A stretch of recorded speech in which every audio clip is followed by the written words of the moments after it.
Anytime Fitness Folkestone, located in the Harvey Shopping Center, has everything you need to stay in shape or get that look you've always wanted. Upright and conventional tanning beds, a Zumba room, weight room, and state-of-the-art treadmills. They also have supplements and tanning supplies. Anytime Fitness Folkestone is also the proud sponsor of Charlton Sports Weekly with Glenn Hughes and Stan Wilds. See Stan to get fit anytime. Welcome to Charlton Sports Weekly, coming to you live here from Gantt's Hardware and Hunting. Big sponsor of Indian football recently, so we're glad to be doing the show here. We appreciate Mark and everything he does for Charlton Sportsnet and for the Indians football program. Right. Like I said, I'm back after my Thanksgiving break. I missed last week, so. You were a road warrior last week. I was. I wasn't the only one, though. There was a bunch of folks in Donaldsonville last Friday night. There was. But before we get into that, we'll go ahead and start with rec football ended. We're trying to get basketball organized, trying to get teams picked, and that way they can go ahead and start practicing through the month of December, and should start play usually the first or second Saturday in January. I'm not sure exactly how the dates fall, so. Yeah, usually right after everybody comes back from school. They usually get going there with the rec basketball. Right, and it's usually every Saturday for about 6 weeks or so. Yep. Now they just had tryouts Monday and Tuesday. Right, I think some of them's going back tomorrow, I think Thursday. So I'm not totally sure about, if you hadn't signed up yet, call the rec department. Yep. I'm sure they probably can use a few more kids. Oh yeah, I don't think Dolores will turn them down. Right, you always gotta, when you're trying to fill out teams of 5, you want to have at least 7 or 8 kids on a team each, so you try to get as many as you can and balance things out that way. So I haven't heard if they need any coaches or not. She may have all the coaches, just need more kids, but I'm not sure. I'm not totally sure either. I hadn't been involved in that aspect of it this year. So, well, if you need if you want, sorry about that. Just if you need any more information, call the rec department. Right, just 496-7037. All right, that's I guess Dolores or Richard, or you're Right. the other man in the phones. That's for Dolores. That's Dolores. That's man right. in the phone. That's right. You know, we could give out her home phone number. Well, we could, but she probably wouldn't appreciate it. Me and you both would be getting phone calls then, wouldn't we? But anyway, get with Dolores, and right now they're still doing trials. I'm sure they'd take players at this point. Right, like I said, just sooner you can get out there, the better, though, so we can get everything. Yeah, get those teams settled. Get them teams picked, uniforms ordered, and all that, so we can get all that stuff back in before the first of the year. All right, now the one basketball team, obviously the Indians they're kind of in limbo right now. Right. With the basketball. With the basketball they're in. With football, they're dead on right now. But with basketball, they're kind of in limbo because most of the players are on the football team. Right. But the Bethune Braves and Maidens, they're getting ready to go. They tip off tomorrow at, was it 4 or 4:30. 4:30. 4:30 out at Bethune Middle School out there, across from the rec fields. Camden Cougars. Camden Cougars coming to town. Not sure, hadn't heard exactly who all's playing for each team, who made the team. So yeah, well, I'll tell you, I've been to a few of the practices, and as far as height and talent, the Braves look good. The Braves look real good. Now, that's against each other, right? And they've been scrimmaging the Maidens some, and I think they scrimmaged part of what they have at the B team right now, or JV. Right. They scrimmaged them a couple of times, but they look good. They look good. There's Emmanuel Williams, my son AJ Bell, Eric Daniels. You know the crew you saw in football, pretty much. And the boys, man, they're tall. They got a tall group this year. Well, that's good because in past years I know they've been out there and we hadn't had any size whatsoever. So. No, they've got. If I had to guess without giving too much away for Coach Baxter, I would say there's probably at least 4 kids 6 foot or taller. That's pretty impressive for a middle school team then. It is, because I know AJ's 6'2", and there's 3 of his friends that are all looking me in the eye. So they got good heights. Right. Good height. I honestly don't know that much about the Bethune Maidens. I haven't seen them practice. I don't know where. Right. I don't know where we are with the ladies. But like I said, just show up tomorrow afternoon, 4:30. I'm assuming the Maidens will play first, and then the Braves will play right afterwards. So Yeah. go out there and get your money's worth. Support the future Charlton County stars. We'll have picks on the website. We're not carrying that game because obviously we're doing the Indians Friday night, but we'll have picks on the website too. But get up there and support the kids. Beautiful facility. If you haven't been to that gym, Oh, it is. I tell you what, that gym gives the Indian gym a run for its money. It's a nice complex over there. They did a good job when they built that. They did. Well, we got Indians football. Right. Go back to last Friday night. We had a big crowd, traveled 200 plus miles over to Donaldsonville. Coach Mack likes to say, fill the corners. We did that over there. They did a good job. I'm proud of the people of Charlton County for coming out and making that effort to support these kids. And they were loud, too. And they were loud, and they had a good reason to be loud because, like I said, our Indians jumped on their Indians and to a 42-0 spanking. It was ugly from the get-go. And Drew had a field day. Well, how many yards did he end up with? Andrew Lee had 169 yards on 14 carries. That's a nice average. So he averaged, over 10 yards a carry. Yeah. So, Drew scored 2 touchdowns. Trey Harrington, I think he had 130-something yards passing. Mm-hmm. Threw touchdown passes to Julian Roberts, Kurt Nixon, and Dave Ron Reed. Yeah. So had 3 different people catch touchdown passes. And then late in the game, Malik Brunson, he came in and he broke about I think it's 25, 30-yard run, something like that. And what was funny is the week before against Commerce, we were breaking our touchdowns wide. Right. And last Friday night, we were right at them, just right up the gut, and they couldn't do anything about it. Right. Like I was talking off camera before the show, Seminole, I'd seen some film on them beforehand, and they'd never played with a safety back deep, and so once you break the line of scrimmage, there's nobody there to make a touchdown saving tackle or whatever. So, so the 2 long runs he had, once he broke the line of scrimmage, he was off to the races, and wasn't nobody going to catch him. And that was interesting for somebody, for a staff that had claimed they knew our offense really well. That was interesting. They didn't have anybody back there to protect the pass. Right, and also make a tackle. Oh, in the passing game too. I mean, they basically manned up on our receivers.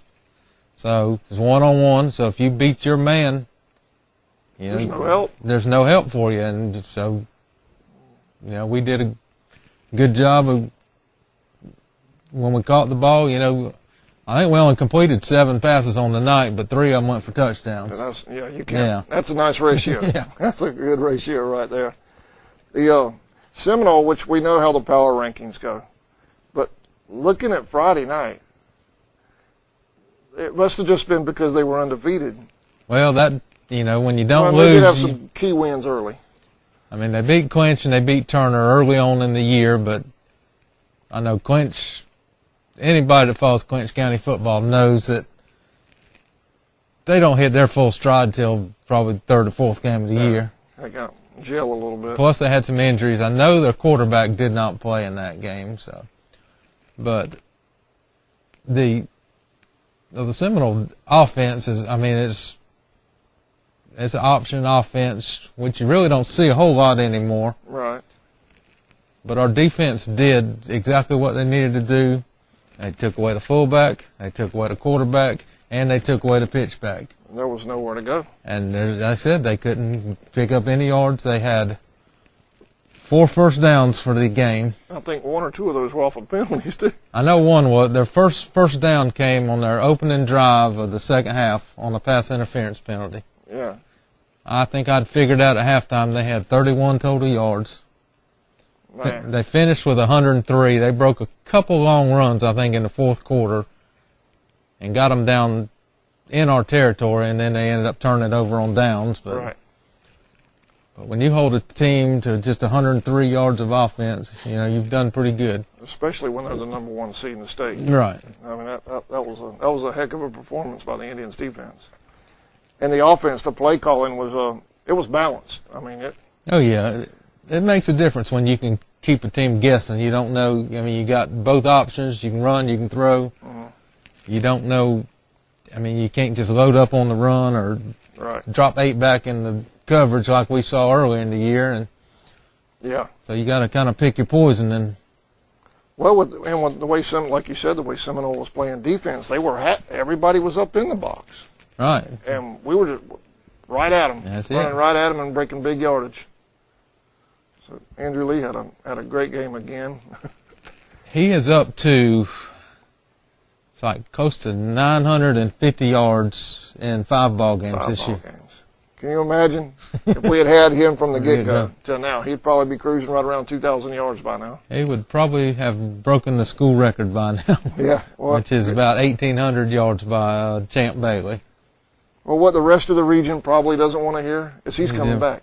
For 2 more years. For 2 more years. So, and you've got some great running backs coming up to complement him. So, I mean, Indian football looks good for a few years. Right.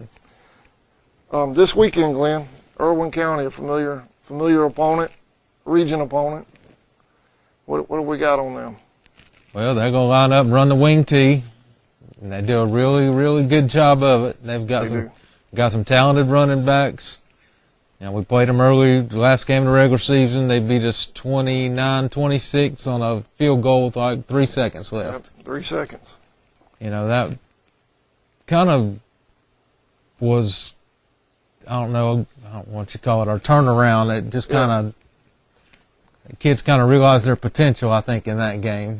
Coach Mack spoke about that the other night, how he felt like that him and some of his staff felt like that might have been the game where they kind of came together. Right. Even though you lost, I hate to say it, in games past when you lost, I get to go to the locker room after the game, and, sometimes you see after a loss, the looks on the kids' faces. Some games after we lost, it just didn't seem like it was a big deal that they lost. But after the Irwin game, you could see the hurt on their face. It meant something to them after that game. And, I think that's where the light bulbs clicked on, and I think that's where the turnaround has started. And they've been on a mission ever since. Right. I mean, they have been really playing and getting better every week. Right. Now, the defense is going to have to step up, and they're going to have to play again this week. There's no doubt. I mean. Yeah, because with Irwin, you can't just focus on one or 2 running backs. They have a staple. That's it. I mean, they're going to test our outside again, and they're going to run misdirections and everything else. So. It's going to be a good one. It's going to be a good one. I hope it is. It's been, 7 years since I've seen that inside of that Georgia Dome. I'm kind of missing it. Chris, I saw our producer over there, Chris, posted today. He's never been inside. I've never been inside. So we need the Indians to get us inside so we can see this thing. Well, I don't know how many times I've been inside, but let's see. I was there in 99, 2000, 3, 4, 5. I've been in there 6 times. Well, you're a veteran. You can kind of guide us around when we get in there next week. Well, I don't know where y'all go. Y'all going to have to take some kind of elevator to go where y'all going. No, we'll be down there with the spectators. Oh, okay. Yeah, Georgia Public. That's right. Y'all don't get it. We'll have that one. But now this Friday night with the Irwin game, we're carrying that. Okay. We're carrying that. GHSA's going to check in on our feed throughout the night, and they moved the game to 8 o'clock kickoff, so it's going to be a lot of fun. Right. It's going to be a lot of fun.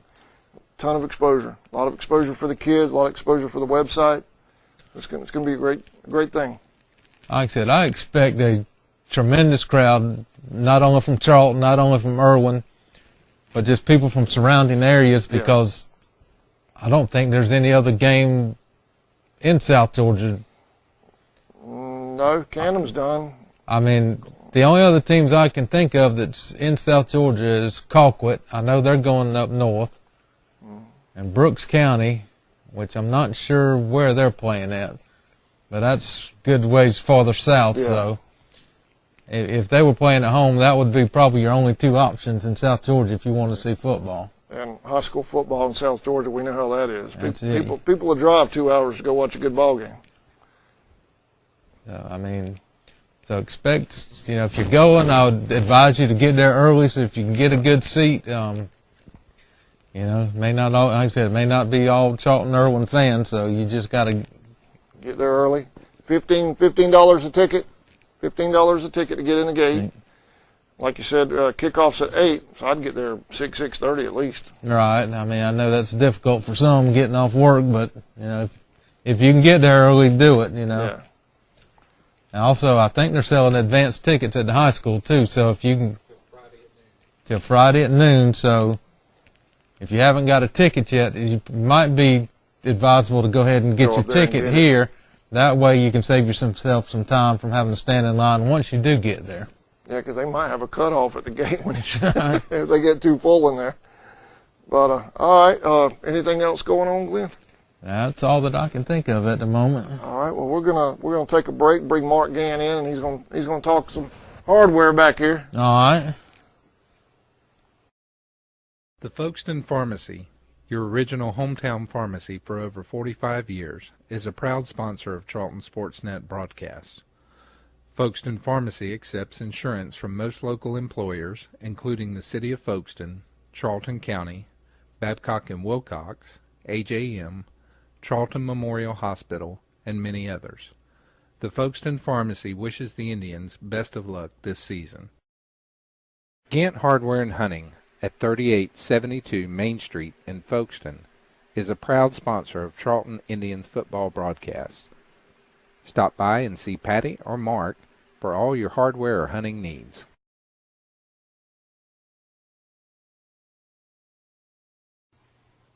All right, welcome back to Charlton Sports Weekly. Glenn stepped aside so Mark Gantt could get in here.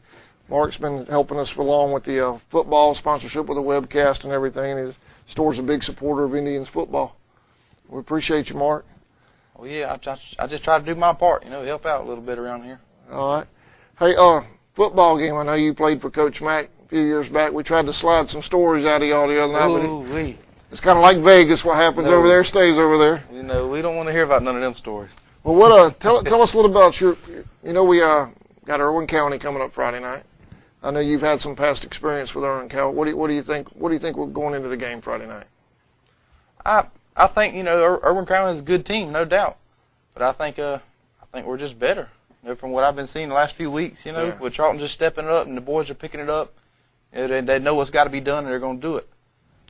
The running game's clicking, the passing game's clicking. The defense played out of their mind this past Friday night. Oh, yeah. I love it, man. I just love to see Charlton do good. Yeah. I just love it. It makes me want to go back. I hear you, man.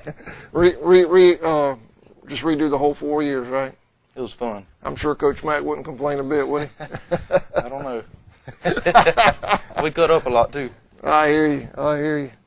Well, what have you got going on? Have you got some sales going on right now and everything? We do. Like we said last week, we got all our rifles and everything on sale. Got a lot more of the Ruger American rifles coming in. We just received a lot of youth, for kids and stuff, 410s, 20 gauges, 22s. It'd be great for Christmas presents for the kids. Oh yeah, hunting season's still going full swing right now too around till here. January, a little after the first, middle of January somewhere. I hadn't checked on it here. I know a lot of the football players are hunters. Mm-hmm. I'm sure you see a lot of those young men in here. They come buy a lot of corn from me. They buy a lot of corn. Corn still on sale? Mm-hmm.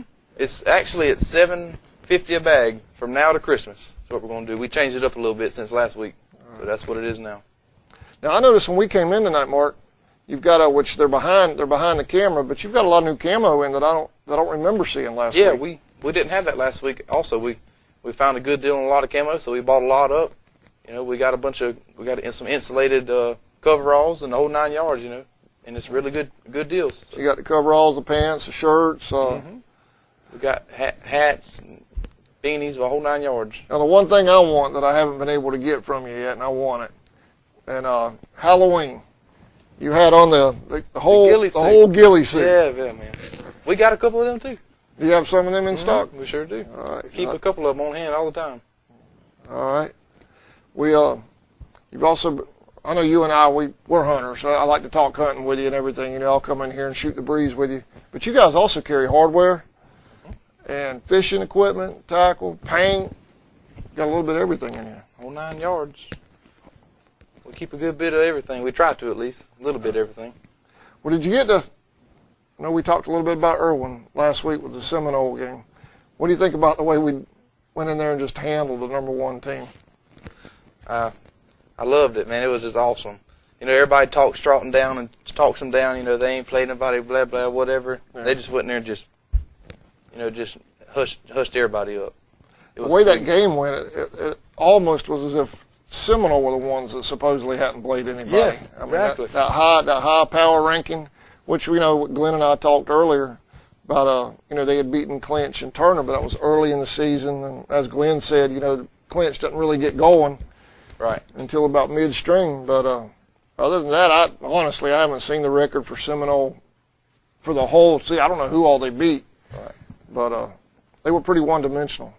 Yeah, it's pretty much always been like that, man. With Charlton, you know, everybody wants to just talk them down and say they ain't gonna beat them, you know, and they just step up to the plate, you know, do what's got to be done. 24 years straight. So, it's funny around here. The last 2 years we made the playoffs, one game and out. Most schools would love to just make the playoffs. Right. Around here, it's almost a down. Oh yeah, it's almost a down year. They expect them to go all the way every year. You know, that's what they've built it up to. You know, Coach Mack and all them, they do a great job. And he's really built it up good. And yeah, we're like, oh man, we make it one round and go home. You know, we're ready to go all the way. Yep. Well, the last time I believe Chris posted, the last time we've gone this far, we went to the Dome. Yep. In the same circumstance where we were on the road the whole time in 2006. Mm-hmm. Were you on? When did you graduate? 2010. That was my freshman year. That was your freshman year, so you got to go. I was there. I didn't get to play in the Dome, but I was there. Do what? I didn't get to play in the Dome, but I was there. You were there? Mm-hmm. Tell me about that experience, because I've never been to the Dome, especially for a football game at all. But for a state title game, you know, you've got the whole community behind you. Talk about that. What's that like? It was just real cool, you know, because, you know, we're coming up, we're freshmen, we've never seen nothing like that before, you know, yeah. and you know, we get there in the Dome and it's just ginormous, you know, and everybody's there, and you know, the guys are out there, they're warming up, and it's really cool, yeah, and it's pumped.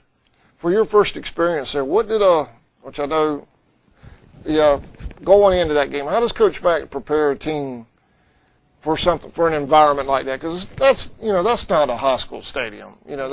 The Atlanta Falcons play there. I mean, what is that like, walking through that tunnel and you come out and there's the Dome? Like I said, it's cool, you know, it's big, but the way Coach Mack is, man, you know, he tells you we're here to play football, you know. Yeah, he keeps everything focused. We're here to play football, you know, it's going to be nice and cool in there, and we're just here to do our job. That's it. All right. Well, Mark, we appreciate it, man. You got anything else you need to talk about, want to plug or anything while we're here? Man, we just want everybody to come by and see us for Christmas specials, you know, stuff we're going to be doing. We got a lot of stuff coming in, not just guns, presents, and all kind of goodies. So if you can, shop local, stop by and see us. All right, we appreciate it. We'll see y'all Friday night. Get there early, like Glenn said. It's going to be a packed house. We'll see you Friday night. Also, we're carrying the game live on our Charlton Sportsnet. The link will be up on our Facebook page.